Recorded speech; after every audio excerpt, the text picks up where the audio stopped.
Hey guys, Erin Wester here. Yeah, it's Tuesday. It's almost 9:20 Central Standard Time, and I'm just going live now. I want to apologize for being 20 minutes late, but that's the life of a hot mess mom, and that's me. So, who am I? Erin Wester. That's who I am. I'm Erin Wester, the hot mess mom. This is Hot Mess Mom Vlog episode 8. Also fit spiritual mom. Um, Still working on my fitness, but my spirituality is in check. So I am a mother of 3, 2 on earth, 1 in heaven. I lost my daughter's twin sister when she was 12 days old. She had a very rare heart defect and had cardiac arrest when she was 6 days old. So I've been through loss. I've been through struggle. I'm a working mom. I'm an online health and fitness coach. I've been a social worker since 2010. I have a master's degree in social work. My emphasis at the time was school social work, but it's hard to get a job in that field. So I've mostly done child protection. I've worked with mentally ill adults in a residential facility. I've also worked with homeless women and children. And I work currently as a supervisor at a corporate guardianship agency. So I supervise our guardian a person representatives. So adults that have been deemed incompetent for mental health, intellectual disability, multiple sclerosis, mental retardation, Alzheimer's, dementia, you name it, we deal with it. So that's what I do as a full-time gig. As I said, I'm mom of 3, 2 on earth, 1 in heaven. My son is 10. He is a type 1 diabetic and is in 5th grade this year. And then my daughter is going to be 2 next month. For the first 18 months of her life, I was able to stay home with her and use my online health and fitness business to pay the bills. But now she's getting older. It's time for her to get socialization. She goes to daycare a few days a week and is watched by family the rest of the week. And when I was looking to go back to work, the biggest thing that was important to me was flexibility and a work-life balance. The agency I currently work at is huge. Hey, Deborah, I'm okay. Tired.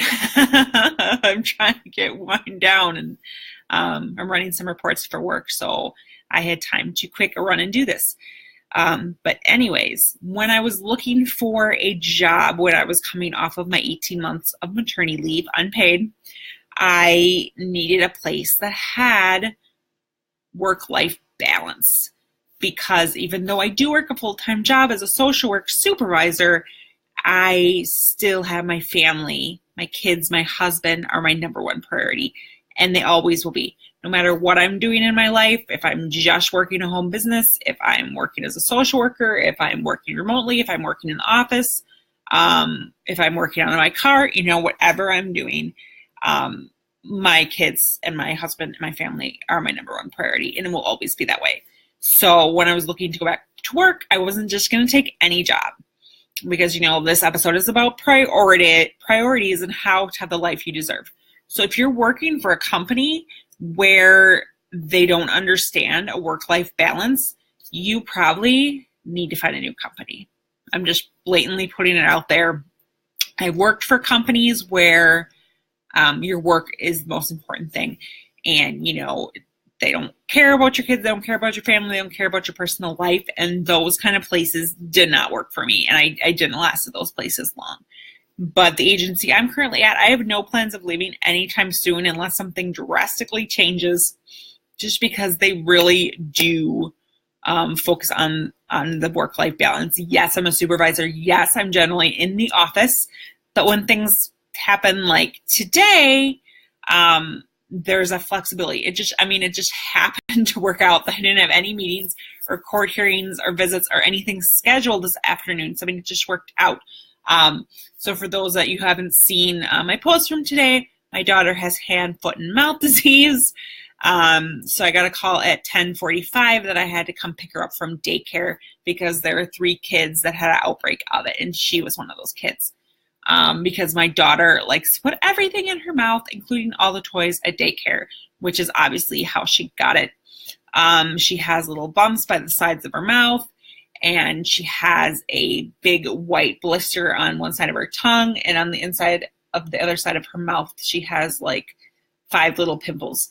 So, I mean, she's starting to get some rashes in her buttocks, some other areas. We're putting creams on it. We're giving her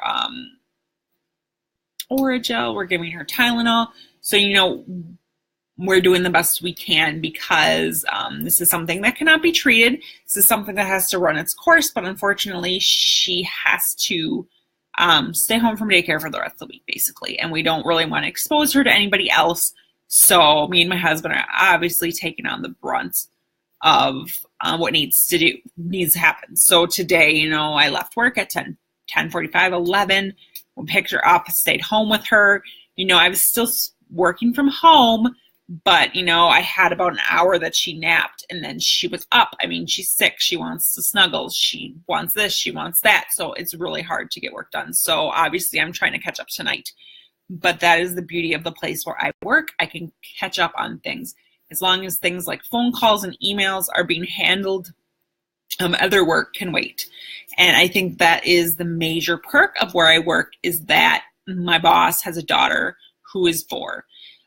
She's dealt with the daycare scene. She understands when kids are sick, things like that. She's 100% understanding. So, my husband's boss is also very, very understanding. So the rest of the week, he is actually going to be working from home. Thursday afternoon, he has some conference calls and things like that. So my boss is allowing me to work from home Thursday afternoon so that we can kind of tag team, that way. But again, that is where our priorities are. Our priorities are our kids, and both of our bosses know that. And that is a major reason why my husband has stayed at his company for years, why I was actually with this company when I was pregnant. I knew I was going to go back. There was really no other thoughts as to where I should work. They may have done some things wrong when I was pregnant, not approving my maternity leave. But I can understand where they're coming from when I all of a sudden go from needing 8 weeks to needing 12 to 15. I can understand where they're coming from. So that's cool. And I was planning to stay home for 18 months anyway. So, it worked out. But, it's all about finding those jobs that are going to really support you and your priorities and your dreams and your wishes. And, if it's not, you got to find something else. Yeah, the money pays the bills, but you still need to honor your priorities. And that's really all I wanted to come online tonight and say is, thank you everybody for all the awesome advice, for all the prayers, for all the positive thoughts. I'm pretty sure in a couple days this is going to be cleared up. She's going to be fine. This means we kind of reorganize our days a little bit, our week, but that's okay. That's what having kids is all about. You can't plan for everything. So, sorry I came on late. Sorry this one's a little short, but, just think about your priorities when you're thinking about if you want to find a different job, the job you're at, you want to work from home, whatever you want to do. Just really think about if it aligns with your own priorities. So, bye guys. Have a good night. I'll see you tomorrow.